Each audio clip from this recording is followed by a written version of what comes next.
traveled to Ghana to help supply children with basic necessities. And here to tell us more about that trip is Cheri Tutt. Cheri, great to have you with us on this Sunday morning. Good morning. Great to be here. It is the season of giving.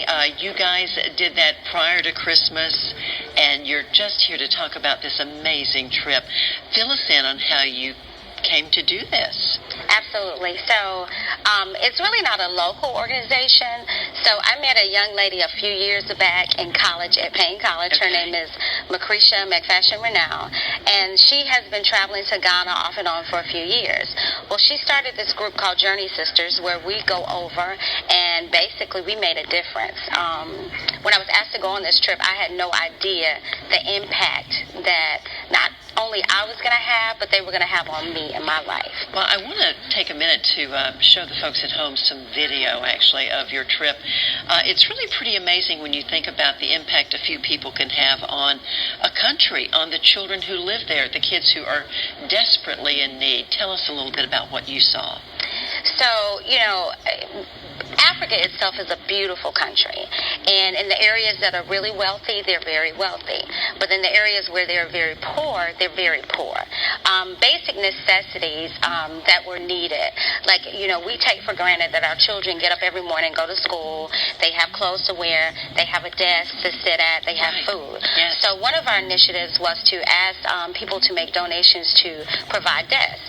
So not only were we providing desks, but we were also offering employment opportunities for the people there who actually built the desk. These are big things. These are big ticket items. A desk is not a cheap item. Well, it wasn't but $65. Right. That was the donation we asked for. Yeah. So it made a huge difference. These children were sitting on the floor, going to school every day, but they didn't have desks.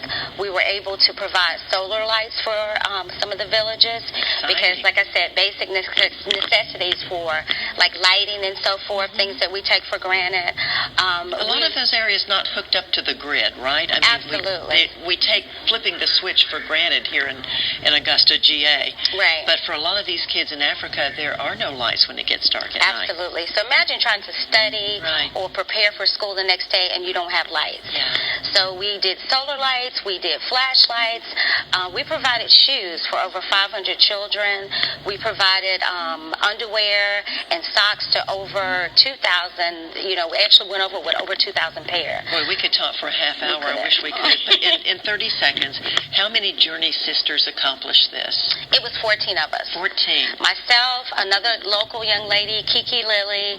The other ladies it was one from Atlanta, one from Philadelphia, and the remainder of the ladies were from the Los Angeles area. Well, keep up the good work, and thank you for sharing your story with us today. And if anyone still wants to help, bridgetoafricaconnection.org. bridgetoafricaconnection.org. I'll put that on my Christmas list. Thank you so much. Cheri. You're live.